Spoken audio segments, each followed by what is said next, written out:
Good morning, class. Today we will discuss our few next question of this lesson. Our ninth question is, what are the advantage of depositing money in the bank? कि जो bank में हम पैसा जमा करवाते हैं उसका क्या फायदा है, क्या लाभ है। तो आंसर में दिया गया है कि it is safe place to keep money as compare to house और ए वर्किंग प्लेस। ये क्या है, सेफ है। जो पैसा है वो रखने के लिए एक घर से और वर्किंग प्लेस की बजाय। People can earn interest on the deposit money. People क्या कमाते हैं, वहाँ पैसा कमाते हैं, जो बैंक में जमा करवाते हैं उनको उस पर इंटरेस्ट मिलता है। People have the provision to withdraw the money as and when they require. और वहाँ से वो पैसा निकलवा भी सकते हैं, एक प्रक्रिया है, जब उनको ज़रूरत हो तो वहाँ से वो पैसा निकलवा भी सकते हैं। People can also make payments through cheque. और लोग चेक के द्वारा भी किसी की पेमेंट कर सकते हैं। Bank keep only a small proportion of their deposits with themselves and rest is extended as loan which is used for overall development of nation.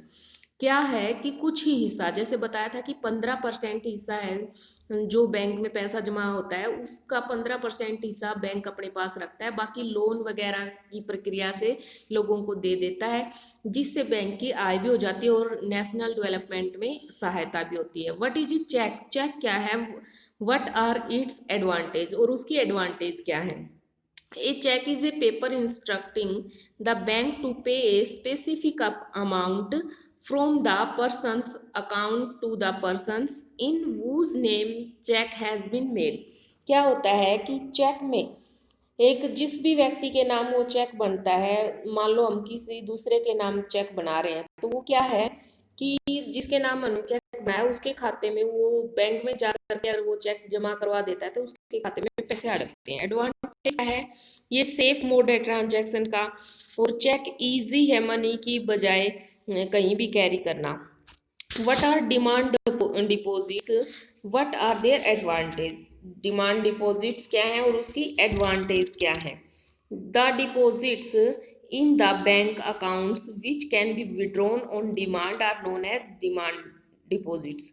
जो हमने बैंक में पैसा जमा करवाया और किसी डिमांड के द्वारा अगर उसको हम निकलवाना चाहते हैं तो वो होता है demand deposits. People earn interest on the demand deposit. लोगों को ब्याज मिलता है डिमांड डिपॉजिट्स पर। और the depositor can make the payment through a cheque. और जो डिपॉजिटर हैं वो एक चेक के द्वारा भी पेमेंट किसी भी चीज़ की कर सकते हैं। Why are demand deposits considered as money? जो डिमांड डिपॉजिट है वो पैसे की तरह ही हम यूज़ कैसे कर सकते हैं, ये इसमें पूछा गया है। इसका आंसर है कि demand deposits are the deposits which can be enhanced by the account holder any time. कि जो पैसा उसमें डिमांड डिपॉजिट में हमने जमा करवाया, अकाउंट होल्डर के द्वारा कभी भी उसको यूज़ किया जा सकता है। They can be used as a medium of exchange. वो एक एक्सचेंज के मीडियम के तौर पर भी उसको यूज़ कर सकता है। They are easily acceptable. और वो आसानी से एक्सेप्ट भी हो जाता है। They help in settling payments without the use of cash. और पेमेंट हम सेट कर सकते हैं बिना कैश के, जैसे आजकल दुकानों पर है पे किया जाता है, बिन फ़ोन से ही सीधा पे कर देते हैं। किसी के अकाउंट में पैसा डलवाना है तो सीधा फ़ोन से ही पे कर देते हैं, जैसे फ़ोन पे होता है, तो वो पेमेंट बिना पैसे के वो कर दी जाती है। What is collateral? Explain. Collateral क्या है?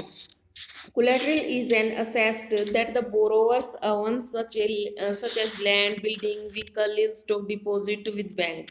क्या है कि एक प्रकार की वो सिक्योरिटी हो जाती है। जब बैंक में से हम लोन लेते हैं तो सिक्योरिटी के तौर पर कोई भी बिल्डिंग है, कोई भी व्हीकल है, कोई भी आजीविका जिससे पैसा कमाया जा सके, ऐसी चीज़ को हम एज ए सिक्योरिटी रख देते हैं, उसको कोलेट्रल सिस्टम बोलते हैं। And use is this as a guarantee to the lender until the loan is repaid. और लेंडर की गारंटी के तौर पर उसको रखा जाता है जब तक वो लोन रीपे नहीं कर दिया जाता। If the borrower fails to repay the loan, यदि बोरोवर्स लोन का रीपे करने में फेल हो जाता है, असफल रहता है, तो lender has the right to sell the asset और the collateral to obtain the payment. तो जो चीज़ उसके पास एज ए सिक्योरिटी रखी गई है उसको बेचने की, उससे पैसा कमाने की उस व्यक्ति को पूरी आज़ादी हो जाती है जिसका लोन वो नहीं चुका पाते हैं।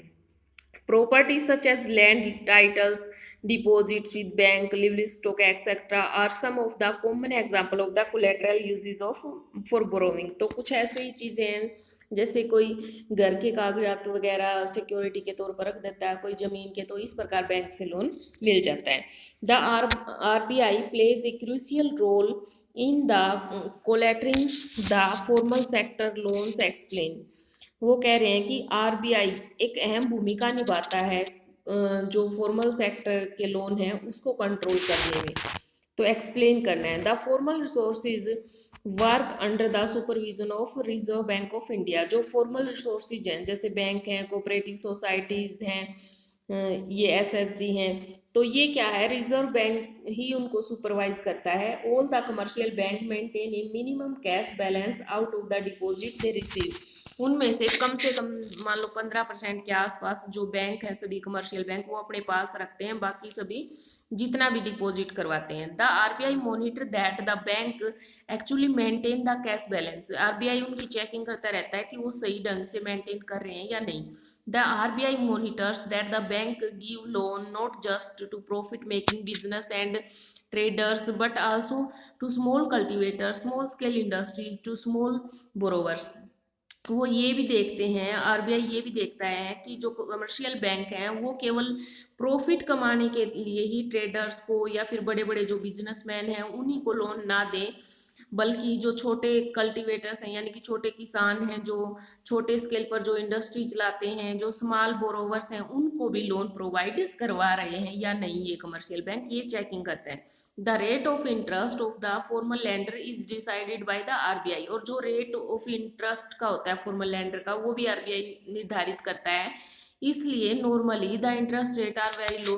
जो इंटरेस्ट रेट होते हैं वो ज़्यादातर क्या होते हैं, लो. नेक्स्ट क्वेश्चन है how is money transfer from one bank account to another bank account. कि एक बैंक अकाउंट में से दूसरे बैंक अकाउंट में कैसे मनी ट्रांसफर की जाती है, एग्जाम्पल के साथ समझाइए. There are various ways to transfer money one bank to another. कई अलग अलग रास्ते हैं एक खाते से दूसरे बैंक खाते में, एक बैंक से दूसरे बैंक में पैसा जमा करवाना. जैसे cheque, money from one bank other bank can be transferred through a cheque. एक चेक के द्वारा भी एक बैंक में से दूसरे बैंक में जमा करवाया जा सकता है पैसा. A cheque is a paper which instruct the bank to pay the specific amount from the person's account to person in whose name the cheque has been issued.